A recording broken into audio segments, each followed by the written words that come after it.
This video, we're talking about getting the water out of your air system in your truck and trailer. It's mainly a wintertime issue, but if you keep the habit up through the summertime, then when winter comes, you won't forget to do it. The problem is when water gets into your air system, it freezes and then ice blocks the air from releasing your brakes, can be a lot of different things that it can cause problems. And it's easy to fix. So we're going to talk about your air dryer cartridge and your air tanks and how to drain them, especially if they're different styles. So right here's the air dryer cartridge. They're in different places on all different trucks. I have some that they're back between the drives and the sleeper. But they all look like this. They're all big, easy to find. You got to change this regularly. It's easy to change. It just takes a filter wrench, truck's off. You can just spin it off and spin a new one back on. Lots of people think that you can let these go for a lot longer because they're rated to, but if they don't catch all the water and they let it into your air system and you get stuck for a day or you have to do a road call because you froze up, it's just not worth it. They are kind of an expensive filter, but do it at least every 25 to 30,000 miles. We change ours every oil change on our trucks. So that's number one. Next, let's talk about air tanks. So your truck will often see these cables.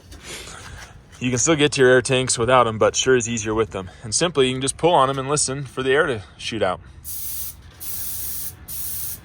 Just like that. All of the drains on air tanks are at the very bottom so that if there is water, it shoots out first. So you don't have to drain all your air, but you do want to drain out a decent amount. Let's look at my trailer for some other styles. Again, this one has a cable, although I noticed when I pulled it, it doesn't pull so well. So what can you do? All this is just this little piece of metal that if it wiggles side to side, it'll shoot air out. So if I grab it and just kind of twist it, air comes out just like that. If I go along the trailer and look for other spots, I do have these other little drains in here. If I pull it and we listen, drains the air out just like that. So it's really convenient when you've got these cables here. Oftentimes on our older trailers, the cables are broken. They're not there anymore, so it doesn't work as well. Just like that. Those both work. But so let me show you a couple of those. Sometimes they just have like a pepcock underneath. These ones you have to unscrew. You only have to unscrew them a little bit, and then they'll shoot the air out.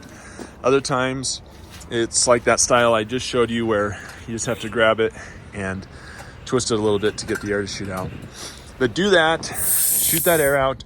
You will see water come out if you haven't done this in a long time. We just had a trailer freeze up last week and we got a lot of water out of the air tanks. It's just a real simple thing though. Do this, it'll stop you from freezing up. Well, I hope you found this video really helpful. If you want to, click right down in here. This is the subscribe button. That'll give you more of our helpful videos. And then after that, come over here and click here for more of our videos. Remember, truck drivers are American heroes. Let's make truck drivers great again and keep on trucking.